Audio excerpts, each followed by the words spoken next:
Il était une fois un roi et une fée. Élinas, roi d'Écosse, tomba fou amoureux de la fée Présine et voulut l'épouser pour l'aimer, la chérir et lui offrir les cieux. Il fit une promesse à Présine la fée, ne jamais assister à ses accouchements. Élinas oublia la parole donnée. Son épouse dut fuir avec ses 3 enfants. Dans l'île d'Avalon, les enfants et la fée se réfugièrent, laissant époux et père. Mélior la cadette, Mélusine l'aînée et Palestine aussi, petite dernière, possédaient les pouvoirs de leur mère Présine, et contre leur père, convoitaient d'en user. Et leur souhait était à ces 3 gourgandines d'enlever le pauvre homme et de l'emprisonner. La montagne magique près de Northumberland avait été choisie pour enfermer le roi. Présine, alertée du complot de ces grandes, trouva la sanction trop sévère, ma foi, et sur ses 3 filles jeta un sortilège.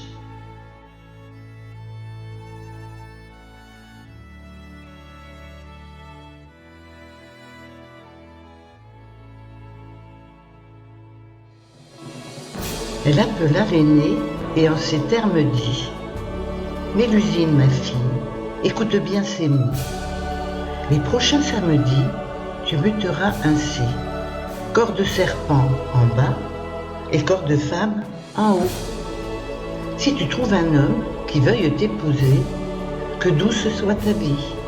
Il devra te promettre de ne chercher jamais à te voir, de rester loin de tes appas, le jurer sur son être. Garde bien le secret.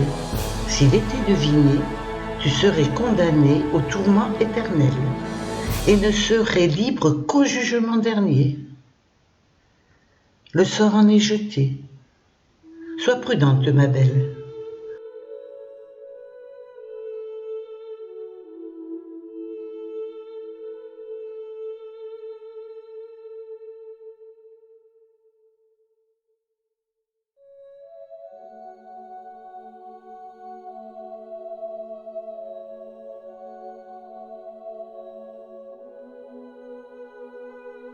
Dans la forêt de C, tout près de Lusignan, le comte Aimery, comte de Poitiers, chasse le sanglier. Quand survient l'accident, Raymondin, son neveu, tue son oncle adoré.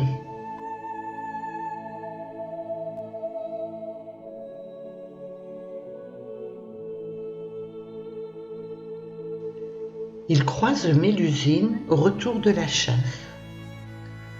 Il en tombe amoureux et veut la marier. La fée Mélusine ne rêve pas sur place, use de ses pouvoirs pour le faire gracier. Ils échangent l'anneau et Raymondin promet de ne jamais douter de son origine et ne pas enfreindre le jurement donné.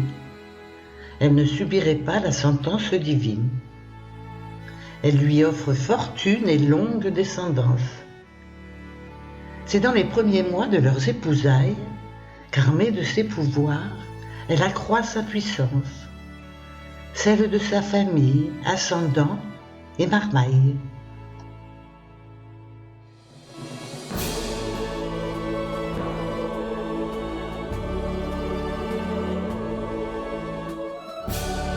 Les tours de Saint-Mexan, Vouvant et puis Mervan ont été construites en une seule nuit.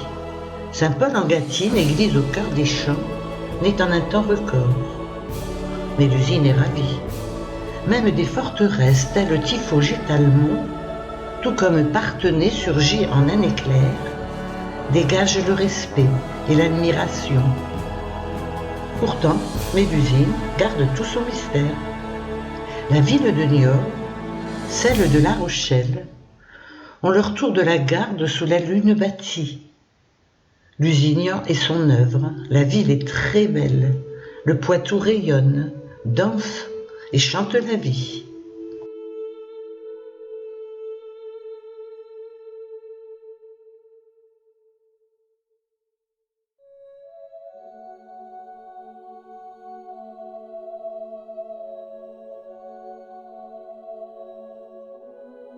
Un samedi pourtant, son mari Raymondin, jaloux de son frère le comte de Forez, transgresse la règle et l'épée à la main, l'enfer dans les yeux et le cœur mal à l'aise, enfonce la pointe de son arme luisante dans la lourde porte pour se tranquilliser, pour calmer sa douleur aux notes lancinantes de trouver son aimé en train de le tromper. Sa colère est telle qu'il transperce la porte. Il reste bouche bée et n'en croit pas ses yeux. Jamais il n'avait vu une chose de la sorte. Il se pince le bras et implore les dieux. Il voit Mélusine, mi-femme, mi-serpent, se baignant dans un bac, une cuve de marbre, femme jusqu'au nombril, les cheveux se peignant, et que de reptiles du nombril jusqu'en bas, tellement énorme qu'elle faisait jaillir l'eau, jusqu'à hauteur du toit quand elle se débattait. La fée Mélusine et Raymondin Penaud devaient se séparer. Le sort les bannissait.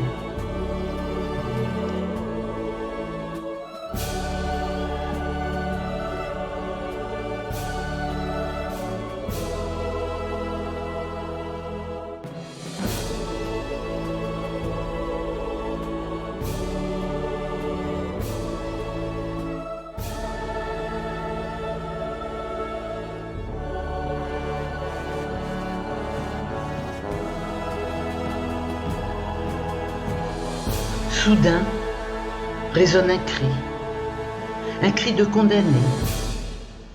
Mélusine trahie, dans le vide sauta. Jamais plus son mari ne revit son aimée. Longtemps il la chercha, puis il abandonna.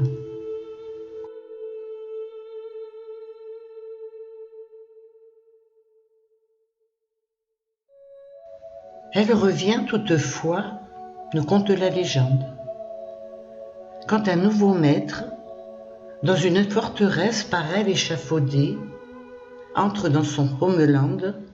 Pendant 3 longs jours, elle traîne sa détresse.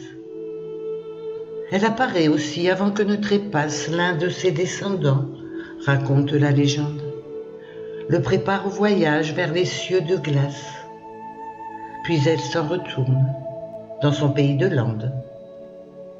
Ainsi se termine la légende de la fée Mélusine.